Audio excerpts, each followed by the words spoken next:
I was just gonna sit there and headbang, like until you. Yeah. Oh my gosh. Yes, welcome. As you can see, I'm not sitting at a desk. I don't do anything the traditional way. So I wasn't expecting you to pop on yet. I was getting my adult beverage or liquid urine, whatever you want to call it. Samesies. Yes, I drink the cheap stuff because it works. It does. Well, how have you been? This is the first time we've spoken off of TikTok.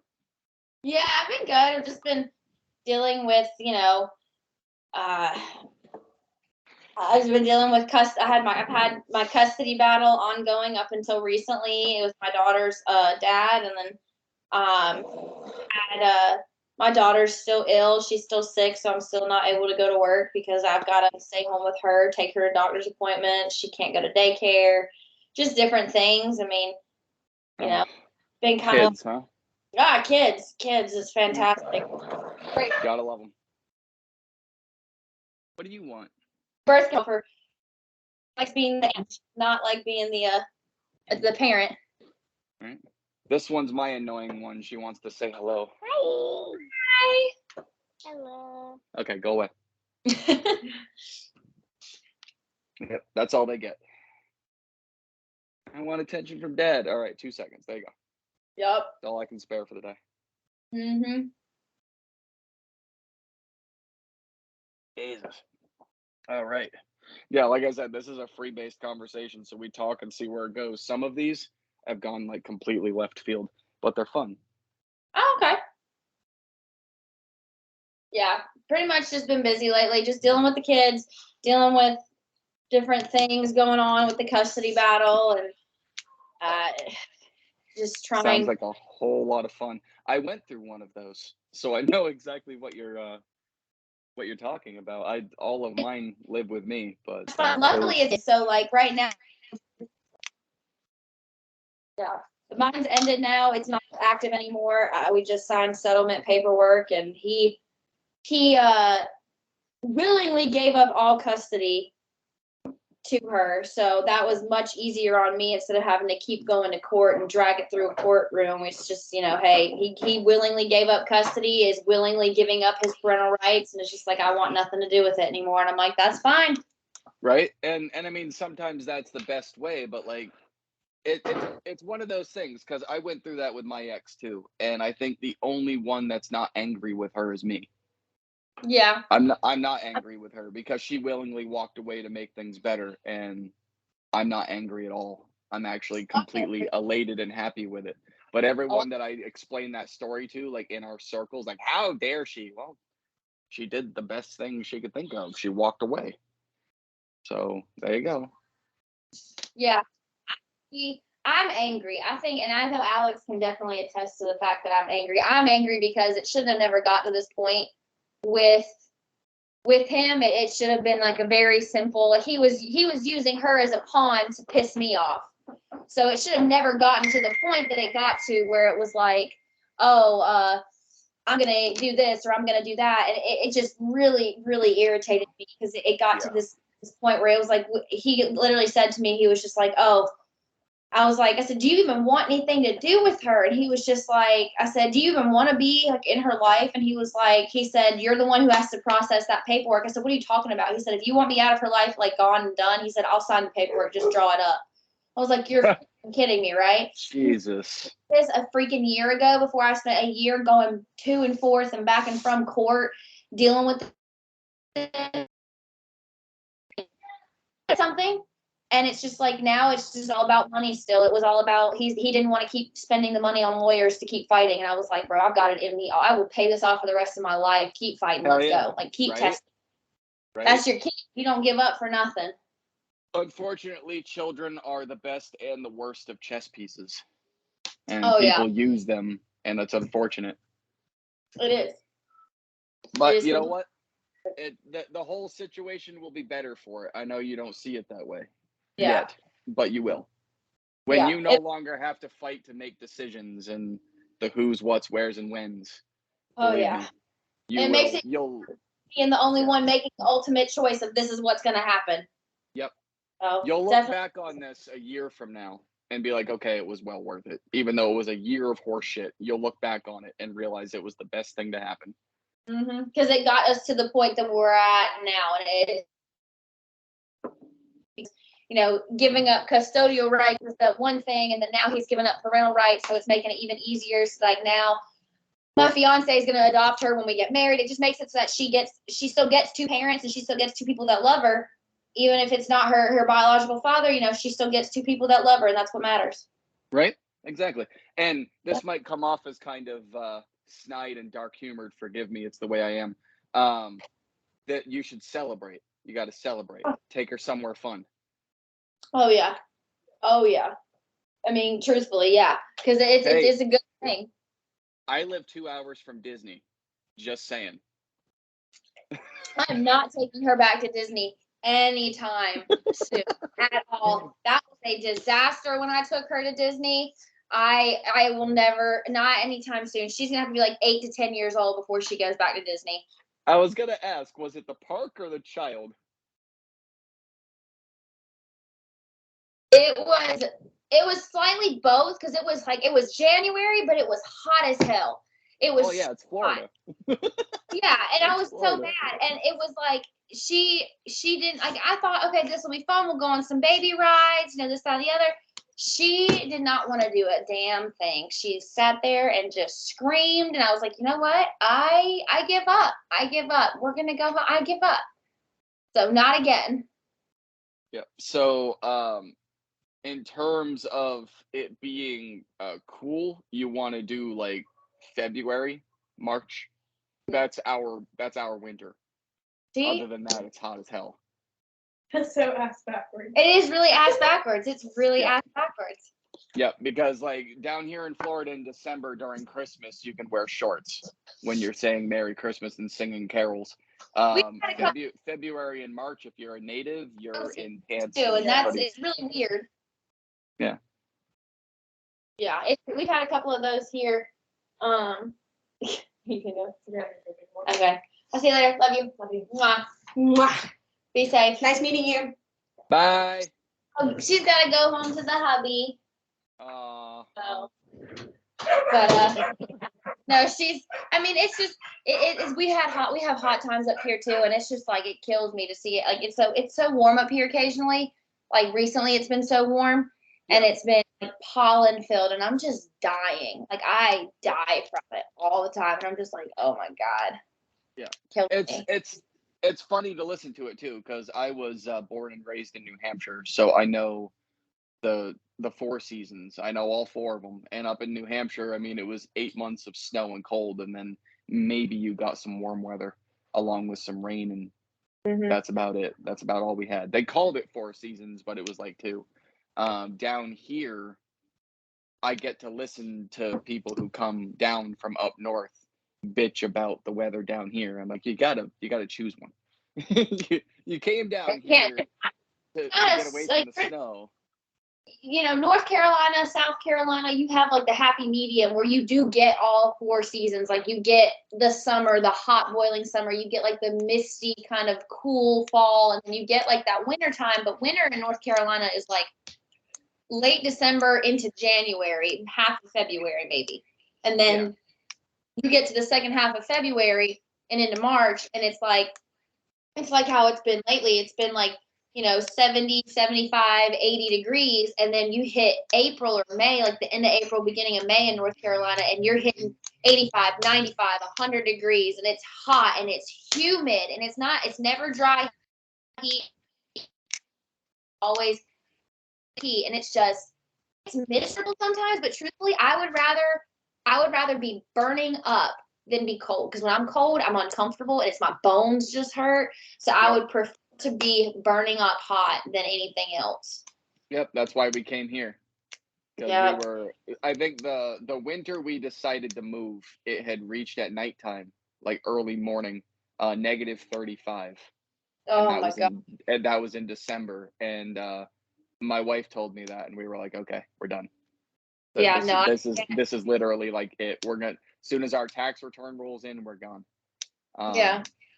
And our welcome into Florida wasn't that fun either, but we're still here. We've been here for 5 years, but the first 6 months, it was as if the state was literally testing whether or not we wanted to be here. Because it was a bad first 6 months. Yeah. But hey, I never looked back. So we went up to visit my father, who still lives in New Hampshire, but we didn't go up there until like May. I'm like, I'm not going up when it's cold. Hell no. But even the nights in May up there, like we had a bonfire at my sister's house, and I'm freezing. My kids are all fine because they're insane, but I was cold. Like I never thought I'd be fucking cold without snow on the ground, but I just got used to Florida. Yeah, you adjust to it. Like it's funny because like I've recently been going up to my fiance's from New York. He's from Long Island.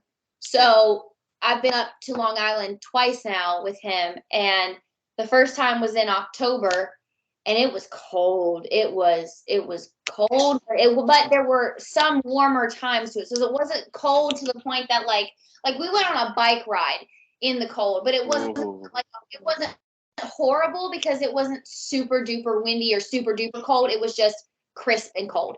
But then when we went up at the beginning of February for a wedding, for his best friend's wedding, and me in my mind, I was like, okay, it's gonna be cold. It's going to be freezing fucking cold.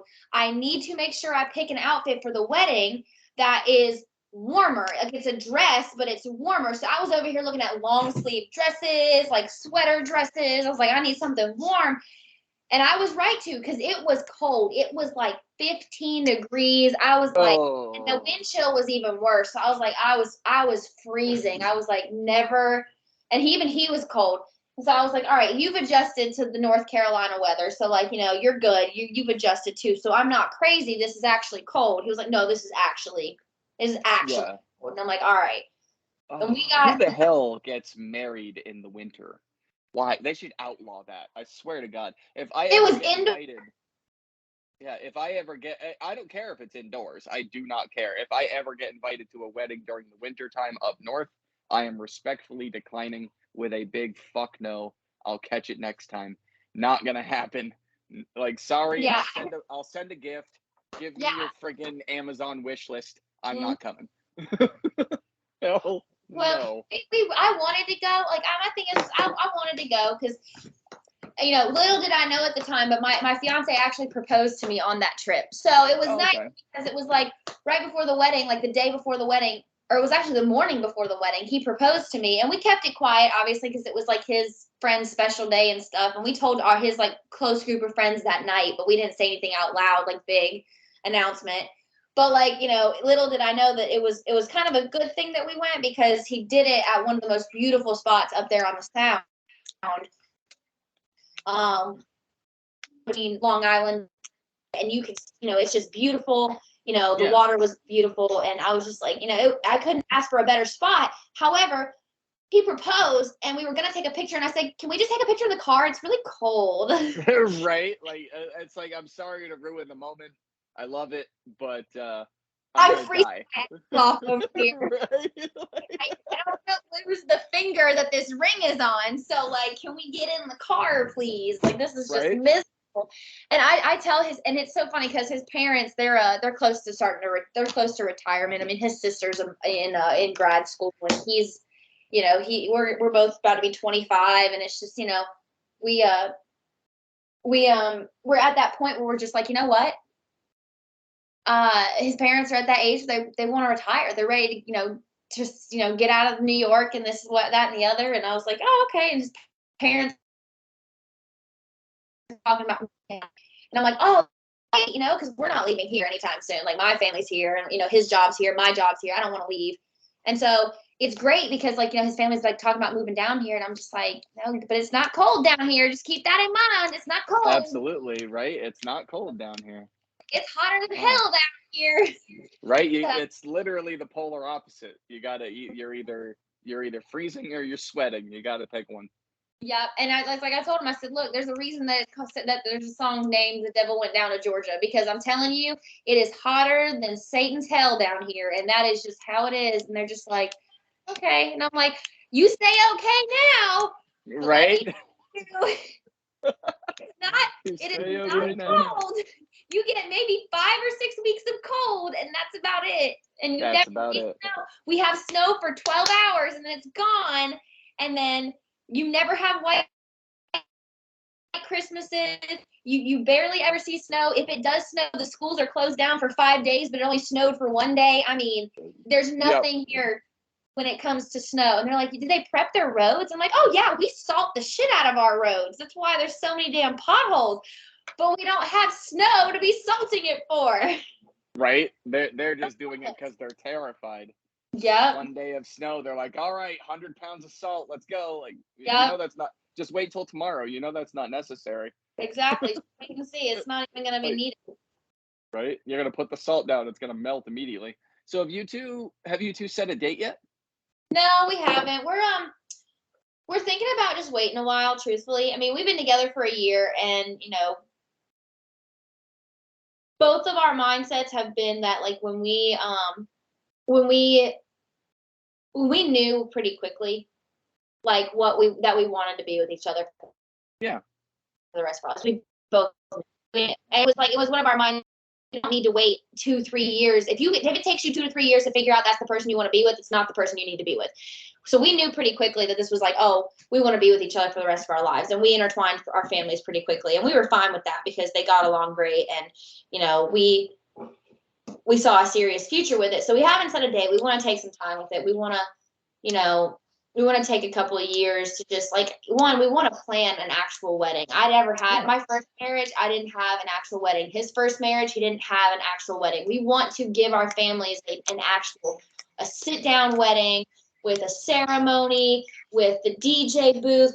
We want to give them all of it. And so I was just like, I want to wait a while and like really save up the money and have like a nice, big, fully family incorporated wedding, and I want the dress of my dreams. I want this to be the day that we remember literally as, you know, the day we married the person that we're going to literally spend the rest of our lives with, because we don't have any plans. Like I told him, I said, I wouldn't marry you if I had any thought that we would ever get divorced. And Right. that was my biggest thing, was like, I was like, you know what? Like when I got married to my ex-husband, in the back of my mind, I knew we would get divorced one day. Like I had no doubt in my mind that we would get divorced. But with you know, my fiance now, Matt, I just don't see it, because every obstacle I kind of came in contact with my ex-husband, I kind of see those. If I see those obstacles with me and Matt, I see us communicating and figuring it out. I just see it being something easy to work through, and it's because there's that effort there. That's that little bit more effort, and it's almost sad to me, because like for so long I thought that what my ex was doing was like enough. I thought what he was doing was enough for a marriage. Like, but really what I've learned is that he was doing the bare minimum. Yeah. It wasn't what it actually needed to be for a marriage. Yeah, I gotcha. Yep. Yeah. I mean, you know, cheers to you. I've been with mine for, I mean, we've been married for 9 years. We were together for only 6 months before we got married. So I say 10 years. I add those 6 months just because, you know, I love her to death, but she's a pain in my ass. So she's my attitude-ridden Jersey girl. So no, I mean, we get along great. She's just a colossal pain in my ass. And of course her mini me isn't that much better. I had 3 kids before we got together. And now we have 1 between us, and she's exactly like her mom, which, you know, is that classic every mother's dream warning. You're going to have a daughter just like you. Yeah. And that came true. I got into that too. I hate to say it. I got rid of that too. My daughter is me, attitude and all, sass and all. She is me, and that is nothing. I cannot deny it to save my life, because she is identical to me in that, and it's kind of scary, to be honest with you. It's pretty terrible. Yeah, it is for sure, because like I know how my wife is, and I'm like, I say it's not gonna happen, but there's no way I'm gonna be able to stop it. If it's gonna happen, it's gonna happen.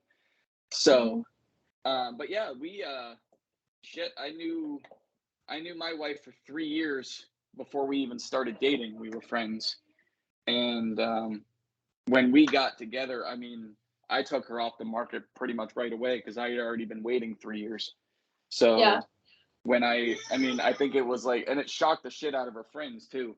And we found out real quick who the real friends were.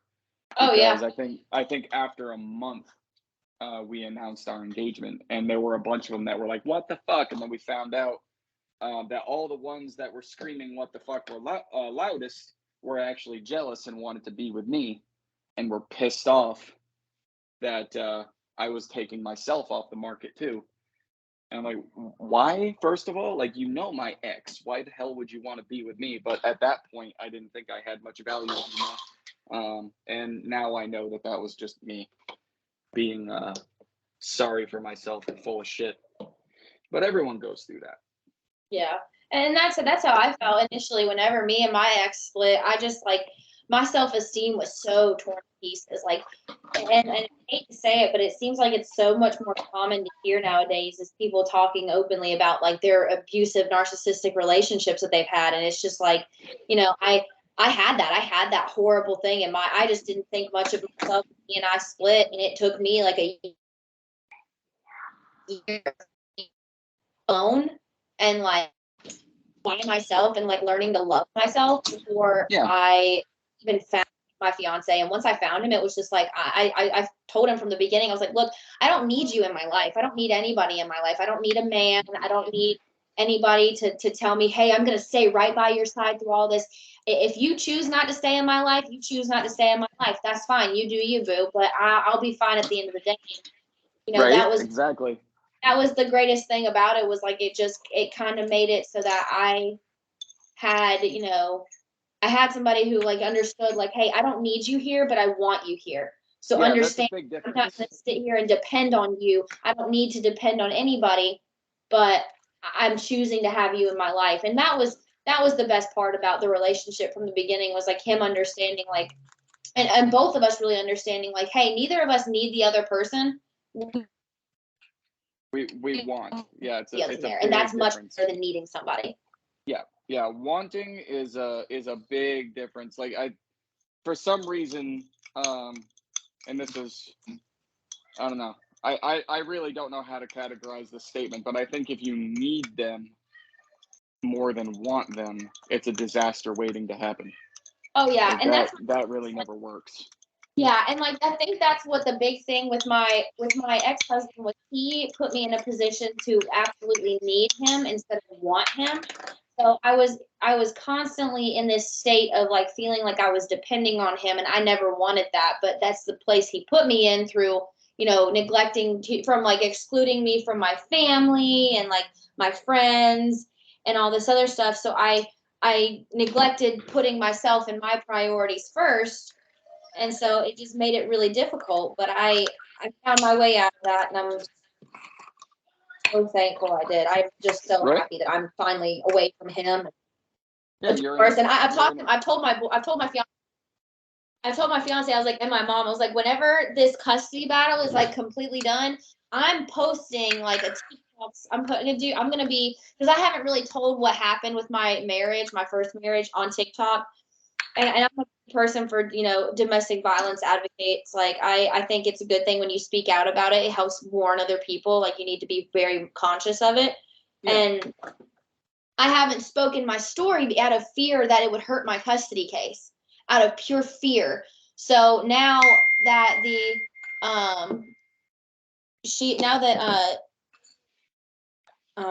sorry, I was my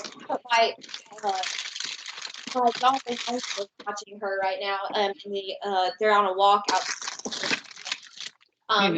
I've talked about like to my mom and my fiance about posting my story because I feel like it would bring so much. Because like my story, it's so weird. It's the story you hear on the news when some girl gets murdered by the story that I was in, because that's the reality of what could have happened to me. And you know, it's Damn. I want to sit out there and I want to actually give the information and tell the story. So you know, that's what I want to do, and I'm excited to do that now that the custody case is over. I'm so excited. Right. to kind of just get it out there, and see and get the reaction from people, because people see me and they're like, oh yeah, she's great, happy, all go lucky. I wasn't this person 2 years ago. 2 Right. years ago, I was depressed. I know, and you already know. I don't have to warn you, and I don't have to rain on your parade. Just be ready for the negative shit, because that's gonna happen too. Oh, absolutely. There'll be the people that say, oh, well, what did you just do to deserve it? Like, I did nothing to deserve it. Oh, well, you're making it up. Not that. And here's my thing. There's going to be my husband and his family still watch my TikTok. They have made that abundantly clear. Every time that one of my TikToks gets shared, I know it's them, because they are always watching my shit. So, like, it kills me, because like I want to post this and I know it's going to get shared and I know they're going to see it and I know they have a bunch of fake accounts that I could post the screenshots for days of all the fake accounts that have been made. I can post them. I have all the evidence, and it's like, I could bake these and then I'm going to get them in their fake accounts rocking in there saying, oh, you're a liar. Oh, you're this. Oh, you're that. My ex-husband tried to slut shame me in court by saying that I was going out and partying all the time when I should have been taking care of my daughter. And I said, and I sat right there and I was like, Your Honor, I was like, I went out with my friends in a 7-month time period, a total of 5 times. 5 times. 5. And those times were my mom watching my daughter telling me, go out with your friends. You deserve 23. Go have. So I did. And I was also in the police academy at the same time. So I was busy doing that and working on the weekends on top of being in the academy. I deserved to have a couple of nights out every couple months. And it was like he was trying to slut shame me and say I was a bad parent. And I'm thinking in my head, well, where are you at? You're in another state and don't give a shit about your kid. And you're not even here. Like, what do you have to say for yourself? It's just crazy. The academy, are you a police officer? I am. I'm a deputy sheriff. Oh, hey, howdy. Yeah. Awesome. I love my job. I don't post about it on social media. I try to keep it down low, just for the sole fact of like, I don't want people knowing like that's my job. I don't want the hate that comes with that in the world that we're in right now, for one. And I also just like, my job is my sanctuary. Like, I like my job. I like people from my job not knowing about my TikTok life, and I like my TikTok life not knowing about my job. It's just easier that way. You like to separate them. You like to keep them separate. There's a lot of people that don't do that. Yeah, and with my ex-husband, that's hard, because he has sent my TikToks to my agency before, saying, "Oh, well, she's doing this," and they've come back and said they've looked at one of my command team and looked at my TikTok, and he said, there is nothing on your TikTok that violates any of our rules when it comes to social media. You're not in your uniform. You're not at work. You're not doing anything wrong.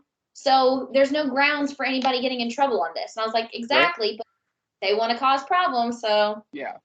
And the funny thing is like, you can be in your uniform when you make one. There's just certain things you can't do while you're in it. But rather than try and cross that line, just don't be in your uniform. Oh no, we can't. I can't be in uniform at all in a TikTok. Oh, really? Okay. Not at all. How do all those other cops get away with it? Depends on your agency. So the difference is, so like I work for a sheriff, and the sheriff makes the rules on which we go by. Okay, got you.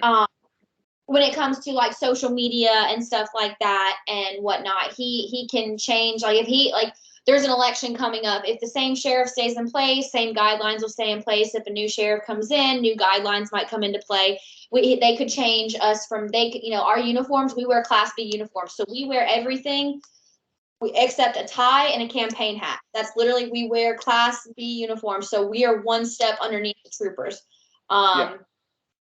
So we're wearing, the wool pants and, the shined boots and the button-up tops, and every bit of our gear goes on our belt instead of an outer carry vest. That's how we are. And, for some agencies, they're real lenient with it. They don't care if you post on social media in your uniform, as long as the agency name is blacked out or you're not on the clock when you post it. Ours is, you can't post anything even in your training gear. So say you're doing a firearms training thing, you can't even post in your training gear. You can't post any sort of thing at all in any sort of law enforcement uniform. Well, better safe than sorry, I guess, right? Yeah, and then and that's my thing is I don't mind that because I feel like okay, they're doing what with their guidelines, they're doing what they can to protect us and protect, you know, and keep our identities somewhat, secret because you see so many bad things about cops getting followed or attacked or anything like that nowadays, and it's just like I would rather protect myself and protect my daughter. I mean, there was one day I was coming home from work and I was in my patrol car and I could have sworn someone was following me home. So I did an extra 2 blocks. Like I went around the block a couple of times and then I pulled into the driveway and I got prepared. I was happened today and I was scared because my daughter was at home and I was like, the last thing I want to do is put her or my fiance or my stepson in any sort of danger because of my job. I mean, it's terrifying. Yeah. Yeah, I mean, a lot of people say that the scariest thing is having the blues behind you. No, I honestly think the scariest thing is having the blues in front of you, like the person following the cop, not the other way around. Oh yeah, that's terrifying, and that's a fear that most cops will. I feel like a lot of, and I don't want to speak for everybody in law enforcement. I'll speak for myself and people that at least I've spoken with that have said, it's more scary now because you feel like you have to take these extra precautions with your own home because you're afraid that somebody's going to come after you. And, for me, sleeping every single night in a house that's got a patrol car out back, sometimes that's not a good deterrent. Sometimes that's going to attract people to come and screw. And it puts you as a target. And it's shitty. It is shitty. But you learn to take more precautions with everything you do. Yeah. I was actually very close to being a state trooper myself. The reason I turned it down was because I had too many friends on the wrong side of the law, and I didn't want to like the moment I announced I was going to the academy to be a state trooper, I had one person who was a friend of a friend of a friend. You know those creepy people? The ones where like you need something shady quick, that's the one you go to, but you have to jump through hoops to get there, that person. Um, Immediately I was like, "Hey, I'm going to go to the academy." And my friend was like, "Congratulations." He he did drugs and dealt drugs, but he knew, "Don't talk to me about it. Don't do it around me and I'm not going to fuck with you because you're a personal acquaintance. I can't." Like if you're doing you and you're not causing any danger, don't talk to me about it. Don't do it around me, and I'll just I would only look the other way for a certain thing. If he did something extremely stupid, then it'd be a whole different thing.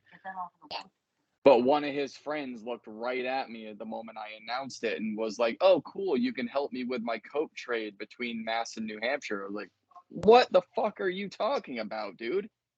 Like, first of all, I don't know you. And secondly, if I was freshly graduated, I'd be arresting you right now. What are you doing? And that's my thing is I won't say names, I won't say places or organizations, but I've met people prior to even thinking about going into the academy. People who were on the outside of law, and looking back on it, I'm just like, they're not bad people. No. But that doesn't mean what they're doing is okay. And obviously, like, I tell people now, like, look, you might not agree with what I'm doing as my career and what I love to do, and you might be on the opposite side of the law with me. We can be friends, but I don't want to know about what you do, and they know not to say anything to me. I don't keep them super close, but they're also people that, like, at the same time, it's like, hey, hey, how you doing? How's your mom? How y'all been? And it's just like, if I see them in my hometown in passing, it's just like, hey, how you doing? Everything been good? You guys doing good? Family's good? Yeah, it's great. Right. From it, there's no in-depth conversation about, oh, what you been up to lately, and that you so and so still running with you, and nothing like that. It is simply just, hey, how you doing? How you mom and them? That's it. That's it. And there's nothing more past it because I'm not gonna take that chance. And and my thing is, I see this from both sides too. Like my brother was an addict and he passed away 7 years ago. And I see it now as like, I see people who are addicts now with my job. And I'm just like, look, there is a way out. And I promise you there is, but you got to really want it. And I'm not going to sit here and lecture you on it. If you don't want it, then I'm not going to be able to help you. Yeah. But at the same time, I'm like, you know what? If you really want it, I'll help you. But that's my bigger thing. My biggest thing when it comes to my job is I just do that. I do a lot of domestic violence advocates. Like I advocate for the, like, I remember my very first domestic violence call was this girl. Her boyfriend called in saying that she had assaulted him, but we get to her and all of a sudden he's pulling up. He had no idea where she was. Turns out he had a tracker on her phone and was like tracing her and tracking her and trying to intimidate her. And I looked at her and I said, look, I'm going to tell you something that I've never said to somebody else working in this job. And I'd already been on the job like 3 months at that point, and I had not told anybody I worked with, told anyone I was in contact with on the job. But I was like, I would, where you are right now, a year and a half ago, I was literally where you were. Yeah. I was where you were. And I got out. It was the most, and that's one thing that I told her too. And I'll say this because this is another thing I was going to bring up on TikTok is, you know how we see all these people are like, you need to leave him. He's no good for you. He's going to kill you. You got to get out of there. It's dangerous. This, that, and the other. They talk about, oh yeah, leaving is hard. No. Leaving is easy. Walking away from that relationship is easy. What's hard is picking up the fucking pieces afterwards. It is every day that you leave is the harder, it gets harder every day because to not go back. Yeah, they're always like, it's easy to walk away, but it's so hard not to go back. And they don't talk about it. Everyone's so supportive of those people up until the day they leave. And then once they leave, it's like that support disappears. Yeah. Yeah, exactly. But people need the most support is after they fucking leave. So who's going to be there to support you? And there's these programs that are like, oh, we'll help you get out. There's the safe haven places for women and children. But every day after the safe haven thing, that's for me, it just pisses me off because like, yeah, it's a great temporary place to go. But once you get out of that safe haven home and you're back into the public eye where someone could find you, that's when that shit gets hard. When that shit, and that's the part that nobody sticks around to talk about or sticks around to be there for somebody for. And I'm just like, and I know that's true because when I got out, leaving was easy. I packed my shit and I fucking left. Me and my daughter, we left. But every single day after that, if I didn't have the support that I had from my mom, my dad, my brothers, I wouldn't have been able to stay out of it. I would have gone back to him because I had nothing. I had no bank accounts in my own name. I had no money. I had no car. I had nothing. Nothing. I had my daughter, myself, and clothes, and that was it. Because he controlled all the money. The cars were in his name. Everything, and it was fucking miserable. And that's the part that I told the girl about. I was like, look, I said, I was where you're at. Leaving today is going to be hard, but it's easy in comparison to what you're going to deal with in the next coming weeks. But she did it. That girl left. She left. I ended up running into her again later on, but when I was in civilian clothes, and I was just like, do you remember me? And she was because I remembered her. And she was like, I do. And I said, how are you? And she said, I went down to the magistrate with my mom that day after we talked to you. I got the restraining order. She said, I went back to school the following week to cosmetology school and got back into school. She said, and I graduated like 2 months ago. And I was like, that's awesome. And I told her, I said, it was hard. She said, every single day after that was hard. Getting that restraining order was the first step, and that was easy. Getting the piece of paper that says, if you come near me, you're going to jail, that was easy. But she said every day after that was hard because I had to remember the reasons why I left. Like, yes, I loved him, but like he was so horrible to me and he hurt me so bad. And like, that's exactly what I tell people is it's so hard to stay out of it. Yeah. And that's when people need the most support. Yeah. And then of course, like, unfortunately, it is just a piece of paper. So what makes it more difficult is rejecting the text message. It's rejecting the phone calls, even though they're going to call 100 times and blow your phone up. It is. That stuff is so chargeable. At least in North Carolina, somebody contacting you by a text message or phone call, that's a violation of it. We can go arrest them for that.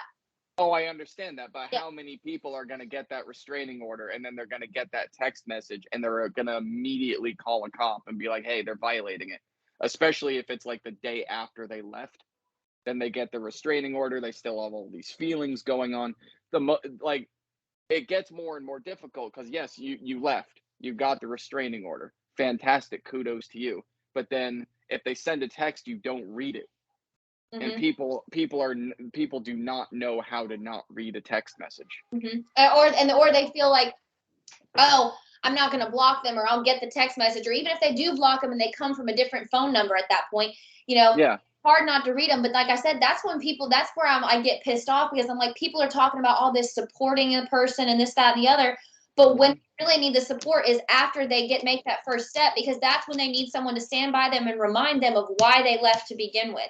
Yes. And we don't have that. We don't have that. This society has none of that. We have cheerleaders for fucking days saying, leave him. We're going to be so much happier. Okay, but bitch, where are you when this shit is happening the very next day and he's calling and texting her and she needs somebody and you're not there to be found? Don't be a cheerleader now. You can't be a cheerleader then. Yeah. Like, it's so annoying. And I'm like, dude, if you're going to be that person that tells someone to leave, be that person to sit there and answer the call at 3 a.m. when they're crying their eyes out saying they want to go back to him, and you remind them why the fuck they left. I kind of feel bad for this. I can't believe I'm saying it out loud, but my wife went through something like that with someone close to her, and I was there because her friend was going through this thing with a dude. Okay, I'm not going to get into too many details because it's really not my business and I wasn't there. But I listened to the phone calls. That's the only way I know about it, is I was sitting next to her listening to the phone calls. It wasn't that I was like, I just happened to be in bed when she took the phone call. But it was years of this shit. She's trying to get her friend to leave this guy because he's abusive and this and this and this and this and this, and the list goes on and on and on and on and on. And it got to the point where every time she got off the phone with her friend, she was bawling her eyes out and like, how can I help her? Why won't she let me help her? Blah, blah, blah, blah, blah, blah, blah. So I literally had to tell her, like, look, some people don't want to be helped. And at some point after 5 years of trying, you have to just walk away. You have to, and you got to let them figure it out on their own. It's hard because and that's what I've told multiple friends of mine. I'm just like, I've told my friends before, I'm like, look, I've been very honest with people in the past. I'm just like, this is the kind of person I am. If you call me and you want to just vent and want me to listen, tell me that. You vent, I'll listen. But if you're calling me for advice, then listen to my advice. Don't make up excuses as to why you're not going to take it. Listen to it and take it. Because I've already been there. I've already understood that feeling. I mean, for being 25 almost, I've experienced a lot of shit in my life that I shouldn't have had to deal with, but I have experienced it. And therefore, my friend right now, I'll say, for example, my friend, she's pregnant right now. She's about to have her baby. She got pregnant by somebody that she didn't know very well at all.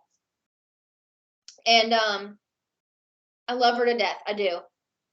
But she, being a single parent, and she's also in law enforcement. She was trying to understand, she was like, she would call me occasionally and be like, hey, can I borrow $50 to put in my gas tank until payday? And I'm like, what do you need money for? I thought you make more than I do. What do you need money for?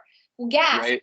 But where's that money going? Well, I just had to buy this $200 stroller for the baby. I'm like, you are 14 weeks pregnant. You shouldn't be buying a damn stroller. You should wait until after you have your damn baby shower and then go buy the shit that you didn't get at the baby shower. Exactly. I told her, I was like, look, I love you. I said, but do not call me and ask me for advice if you're not going to fucking listen to it. Don't call me and tell me all these horrible things unless you're going to listen to what I'm going to tell you to help you. And she's just like, she was like, well, I do want your advice. I said, then stop pushing me away and stop shutting me down and only calling me for money, and start taking my advice so you won't have to call me for money anymore. Right, exactly. And it kind of in that situation translates over to the domestic violence situations. You eventually have to tell someone hey, I can listen to you and I can be your sounding board, but understand that if it gets to a point that I'm uncomfortable, either I'm going to go to the law and I'm going to say something, or you need to start listening to my advice. And if you don't want to listen to my advice and you want to keep putting yourself in a position where you could get yourself hurt or killed, I can't be a part of that. I love you, but I can't be a part of it. Right. At some point, there's always that moment where it's, the benefit of either one party or both that you just walk away. And that That translates to a lot of situations. Sometimes the situations aren't even difficult. I mean, there are good moments that sometimes you just have to walk away because either they're going to turn bad or they're going to get so good that you're going to do something stupid. Mm-hmm. So there's, you know, that translates to everything. You got to know where that threshold is. Oh Where yeah. where that doorway is. You got to be able to map it out in your head and say, if I get to this point, I got to walk away. Yeah. And that's in everything. That's in friendships, relationships, marriages. That's in any situation because it's just things can go well for a long time, but once it hits a certain, like you said, once it hits that point, you have to either walk away or shit's gonna go south. It can go good for so long, but when you get to that point, it's either gonna go real bad real quick, or you walk away. You have two choices, Right. and that I've told people that on calls for. I'm like, either you can go to jail, or you can walk away. You pick one. I got cuffs that look real good around your wrist, so you might want to make a decision real quick. Which one you gonna choose? Because I got cuffs days, but you can walk a mile. Let's go. Pick one. Right. And I mean, believe it or not, I'm a huge advocate for experience speaks volumes. Mm-hmm. So unfortunately, and as dumb as this sounds, I have gone that ladder route just to see what happens. Mm-hmm. Because if you don't have the experience, then you can't tell people how it felt. Oh, you yeah. can't tell someone you can do this or you can do this, but this is the better choice if you've never done that choice. Oh, exactly. So I've taken that route on purpose, which is stupid, but it was seen someone else do that choice. Yeah. Yeah, like if you've and especially like not even if like you've done that choice, like you might have taken that choice, gone that ladder route. For me, it's like I've seen someone go that ladder route, and I'm just like, yeah, I see how they fucked up. I'm not gonna do that. Right? And I'm yeah, exactly. not people to do that either. Right? So it's exactly. just like it's you're learning from either seeing it or experiencing it, and it's like for me, like oh, that was what I loved. My older brother. I loved my older brother. He was crazy sometimes. And you know, his mistakes, I learned from his mistakes by watching his mistakes. And so I got through it. So when he passed away, I always joke with my mom and dad. I'm like, man, who's going to go ahead of me now to screw up so I can learn? I was like, now it's me. I got to do it all on my own. Right? You got to do it all yourself. It's all brand new ground from there on out. Yeah, and sure enough, I did it 4 years after he passed away. I got married. A year later, I got divorced. I'm like, it's by myself. Right? All by myself. All of it. I did it. Oh yeah. And you are a young buck, by the way.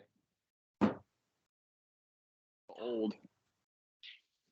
I'm young. I just feel old. I'm so tired all the damn time.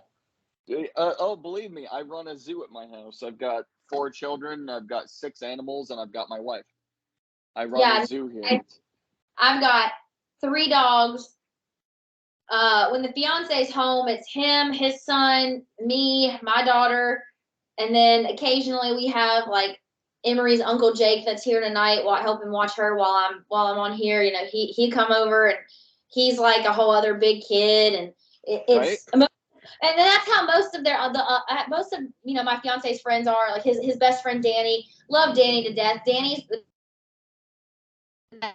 he's like the coolest uncle in the world. Like he just comes over and just chills with the kids and like gets them into trouble and like hypes them up. And that's how Alex is too. That was here earlier. She's the same way. She comes in, she hypes Emery up. She's like, "Oh, what you doing, girl? What you doing?" She gets her all excited. And I'm like, right. But like, are you here at 10:30 at night when I'm trying to put her to bed and she don't want to go to bed? No? Okay, then don't hype her up. Don't hype her up. Hey, melatonin is wonderful. Hey, it don't work. It don't work on my kid. Are you serious? Oh, damn. I'm serious. It does not. This child has, the last 3-4 days, this child has slept a total of 8 hours at night. A total over 3 or 4 days. She went to bed one night at like 11, woke up at 1, was up till 4:30, and then woke back up at 6:30. I was like, I ain't getting no sleep. And there was one night I was up till 3 a.m. and then because I could not sleep to save my life. It was right after my fiance left, and couldn't sleep to save my life. I woke up. It was the night those tornadoes were moving across the country, and that whole weather system was moving across the country. we were getting hit with storm after storm, and he and the army buses were driving through the storm and stuff. And I was worried about him. I was worried about us. I was hoping the power didn't go out. I didn't go to bed till like 3:30 in the morning. Emery woke me up at 7 a.m. and I was like, you know what? Screw it. We're going to the gym at 8. And I literally got up. I got us moving. I was like, you know what? I really want coffee. I'll drink some coffee this morning before I have my pre-workout. I went to Starbucks. I got an espresso. I drank caffeine, like a energy drink, like the new Baya energy drinks from Starbucks. And then I took a scoop of pre-workout into the mouth, and I was like, oh, I'm gonna die today. I'm gonna die. I was in the gym. I was like, oh my God, I'm shaking. I was like, whoa. I swear to God, I was like, I lifted twice as much as I normally did. And I was like, I feel amazing. Next day, I'm waddling around the house after that leg workout. And I'm just like, oh God, I can't move. Emery was like, Mommy, come sit. And I was like, I can't sit down. I won't get back up. I can't. Say hello. Hi. Hi. She is very unamused, so I'll let her go. Go on, get out of here. Are you taking off? I mean, it's getting late. I get to sleep an extra 3 hours tomorrow morning. Okay. Shut up. Okay. I don't care how late it is. I wouldn't have been even going to the club yet. Oh, okay. Yeah, that's like what, 10 or 11 is when you guys go out to that? Yeah. Okay. Yeah, go. I know you need to sleep 12 hours to be able to work. At this point, you don't have that. God, I wish I had 12 hours of sleep. Yeah, okay. You don't need 12 hours. I'm the one that lays next to you the whole time. Yeah, true. Fair enough. Fine. Did you take your medicine? They were yelling at me about earlier. That is a good point. So you just get to be manic with booze. That's cool. Good combination. What? Okay. How's your level? Have you checked it lately? Probably should. Because that you can do when you drink. Yes, you can. Ugh. All right. You don't do that. Oh. Is that I gotta ask just because what we've been talking about, is that a nicotine vape or is that weed? I know you don't smoke cigarettes. Oh. I'm fucking angry at Sarah right now, and I bought her a later so you can have. I mean, I'll take this. I'm not a Taurus. I mean, I don't give a shit. I don't go around bragging that I don't even care. I forget what my sign is a lot. You remind me all the time. I really don't care. Yeah, no, so this is not weed because I don't do any drugs. I've never smoked weed in my life. No cannabis, nothing at all. So this is there's no nicotine in this even. It's more of a fidget thing for me. I had the nicotine in it, and then I quit with the nicotine levels, and I completely just dropped down to 0 milligrams of nicotine. For me, it's more of a fidgeting thing. It's just to get like that oral thing so that you can not go to the real shit. Yeah, because I used to bite the nails, bite the cuticles, and so now I purposely get my nails done so I don't bite them, and then this is more of like just a fidgeting thing than anything else. So do you because my wife does this, so I have to ask, when you get your nails done so that you don't bite them, do you find yourself like pulling that glue off?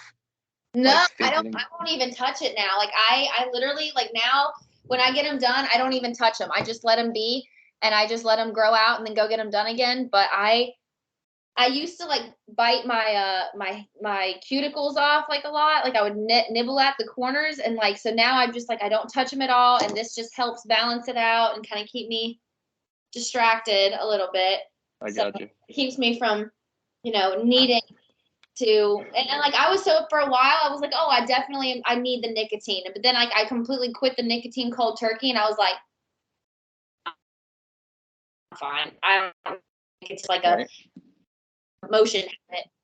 So I'm so glad that you're talking right now, to be honest, because like I'm getting fucking bad mouthed because she's like, it's not pulling off the glue, it's scraping off the excess stuff. yeah, She's in there fucking bad mouthing me. polish. No, she's right. It's like the excess pieces of nail polish that they like the little bitty pieces. They only got like a dabble on there. You know, like they have to look clean. If they don't look clean, then what's the point? I know. The thing that I mean, look, it's hers. You go back to the whole money thing. Um, just be one or the other who was working, and that was a major pain in the ass. Either we were doing opposite shifts and getting a babysitter, which didn't make sense, or it was literally one of us working and the other one staying home. Now the kids are at the point where they can watch each other because there's so many of them. We have 4, so they can watch each other. So now she works and has her own money. So now no one's really in control. She has hers, I have mine. We help each other out. But like I've always, well, not always, I can't say always. The majority of the time, I've taken care of the bills and just let her have her thing. But before, when it was just either her working or me working, there were a lot of financial fights. Now it's me just going, do you have any money left? And then she'll give me that.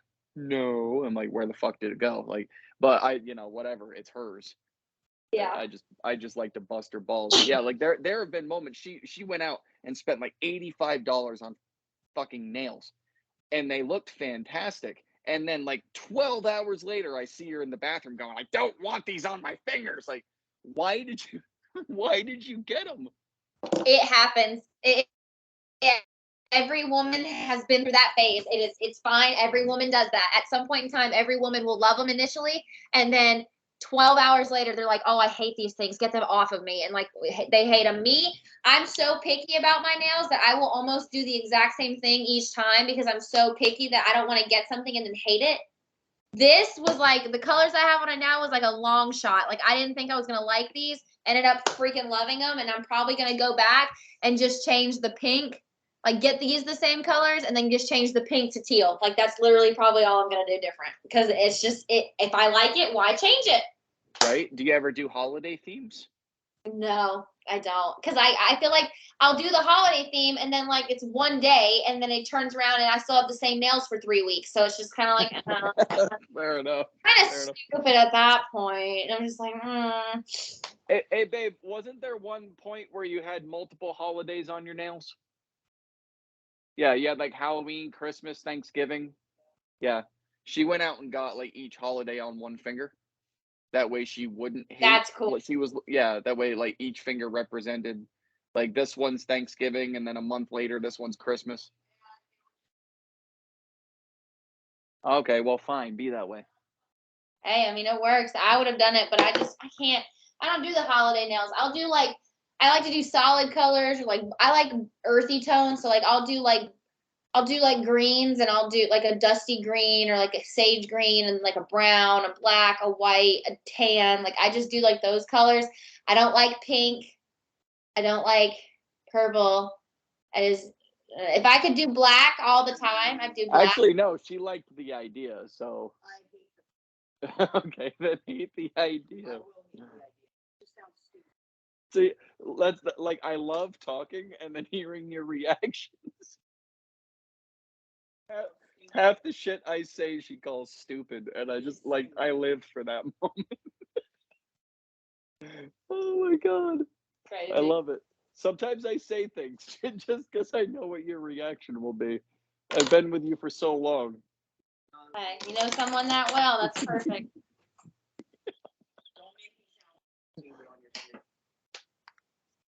Honey, I do not need to make you sound anything. You can do that all by yourself.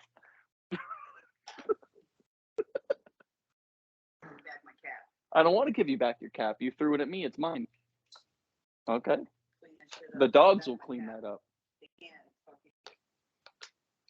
Okay. What's your point? They're not. Not from juice. It's not chocolate. That's not even real fruit. That's not even real fruit. Grapes are allergic to dogs. Did you know that? I thought Maybe. dogs were allergic to grapes, but I guess grapes eat dogs. I thought it was the other way around. Yeah, my dogs eat grapes, so I have no idea. Okay, yeah. I mean, I've seen a dog actually eat chocolate, like pounds and pounds, and be perfectly fine. Yeah. I know, but some dogs can actually eat grapes. It's really weird. Like her dog eats grapes. Yeah. Do they eat raisins? They'll eat raisins, Yeah. grapes. Yeah, raisins, grapes, all that shit. So it's not a dog, it's an alien. Just so you know. You Oh, might want to like contact Area 51 and. probably. Is it a large dog or a small dog? Oh, big dog. Big dog. Big dog. Big dog, that's why it's not dead. Yeah, big puppy. Yeah, big doggy, big doggies, so it shouldn't bother them too much. Yeah, we got a yellow lab and a well, we say it's a beagle pit, but I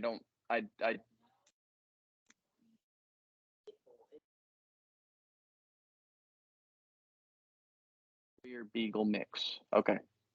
Yes. Gotcha. So the way I describe this dog is it's like a bodybuilder wearing a dress because she's got that intimidating face and the walk, and like people move out of the way because they're like, oh my god, a pit bull, right? But then when she barks, she's got that high pitch of a beagle. Yeah. We've got our older dog, Liberty. She's like an Afghan like mutt mix of a bunch of different stuff. Nice. And then we've got her puppy from her first litter. We have Jameson. He's half purebred husky, and then half Liberty. So he's got one brown eye, one blue eye, and he's fucking retarded. And then we've got our 7-year-old, half purebred German Shepherd, half purebred Bloodhound. So he looks like a Belgian Malinois. He literally looks like a Belgian Malinois. It's the weirdest thing. He's black faced, tan bodied Belgian Nice. Malinois. Like, dude, it was like, you are, when you get big, you're gonna be scary. Yeah, right. Right now, he's just annoying.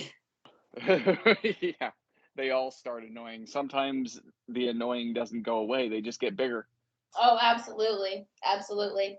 I do have to get off of here in a minute though, because I have got to get Emery put down to bed. Yep, I know. I'm looking at the time. I mean, we can end it here if you want, because I got to get mine to bed too.